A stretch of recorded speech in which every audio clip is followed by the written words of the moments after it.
পরে ইহুদি পণ্ডিত, খ্রিস্টানদের পক্ষ থেকে ইহুদি পণ্ডিত সভাপতি, এই সভাপতির কাছে যখন মাইক আইছে তখন তার ধর্মের পক্ষে কথা বলতে যাইয়া মুসলমানদেরকে গালিগালাজ করতেছে এবং মুসলমানদের আল্লাহর ব্যাপারে বলতেছে, এই কোন মুসলমানের বাচ্চা থাকলে আমার সাথে একটু আহত দিই, বাস করি, তোমরা যে এক আল্লাহ কও, তোমরা আল্লাহ এখন কি করে আমার এটা একটু বুঝাও।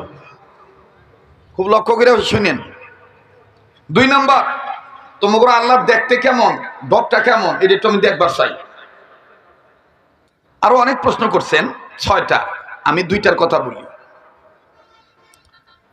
তো ইমাম আজম আবু হানিফা রাহমাতুল্লাহ শরীরে আর সহ্য হয় নাই, আস্তে আস্তে আস্তে আস্তে আস্তে আইসা আদবের সাথে সামনে এসে দাঁড়ায় বলতেছে, গুরুজি আগে আমি জানবার চাই আপনি যে প্রশ্নটা করছেন এই প্রশ্নের উত্তর আপনার জানা আছে না? কারণ অনেক সময় দেখবেন আমগোর কাছে অনেকে প্রশ্ন করে জানে না, অনেকে জিগায় দাউদ নবীর বাপে, এই দাউদ নবীর দাদির নাম কি, অনেক সময় জিগায় মুসা নবীর নানির নাম কি।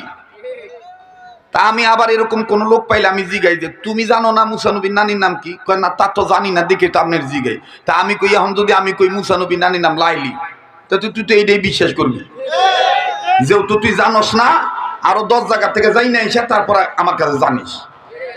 কথা কর না খায়।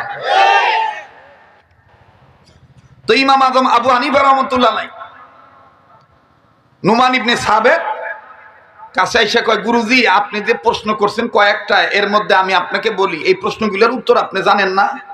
কয় না, আমার জানা নাই।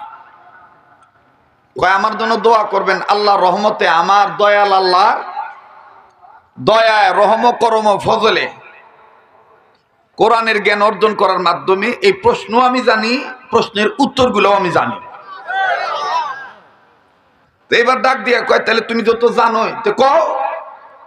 তো নুমান ইবনে সাবেত কয়, তাহলে এটা কেমনে কমো, নিচে থেকে কেমনে কই, আপনি জায়গায় তো আমার বন লাগবে, যেহেতু আপনি উত্তর জানেন না।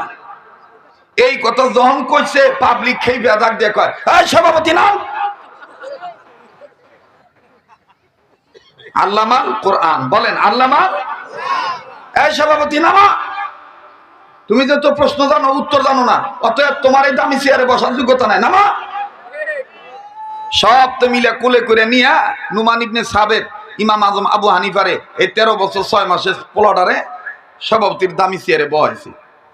আর সভাপতি নিচে যে বইছে, বর পরে এখন ডাক দিয়া নিচে বইয়ে কইতেছে, এখন কও তোমার আল্লাহ কি করে এই মুহূর্তে?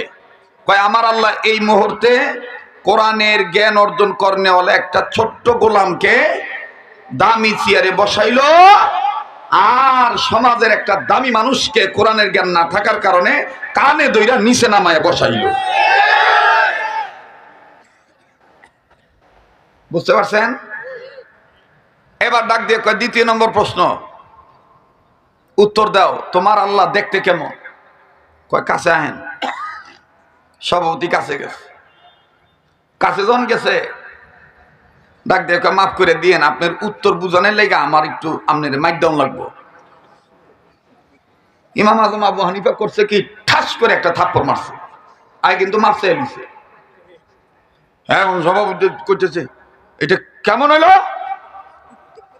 না, প্রশ্নের উত্তর বুঝানোর লেগে অনেক সময় মাইক দিতে হয়। তো ইমাম আজম আবু হানিফা রাহমাতুল্লাহ নুমান ইবনে সাবেত যখন ঠাস করে মারছে, ডাক দিয়ে কয়, এভাবে মানুষের সামনে আপনি আমার মারলেন কেন? কয় আমি যে আপনাকে থাপ্পড় মারছি, ব্যথা পাইছেন না? কয় মানুষ জীবিত থাকলেও তো ব্যথা পাই। কয় ব্যথাটা কেমন জিনিস একটু দেখান তো।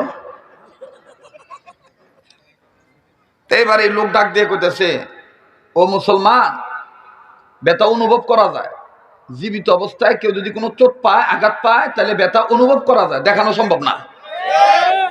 কয় তাইলে আমি আর তুমি তো নৈমুদ্দির বলা কৈমুদ্দি, তোমার আমার চাইতে বড় মানুষ আছিল, অনেক দামি মানুষ আছিল, আল্লাহর একদম খাস পয়গম্বর মুসা কালিমুল্লাহ।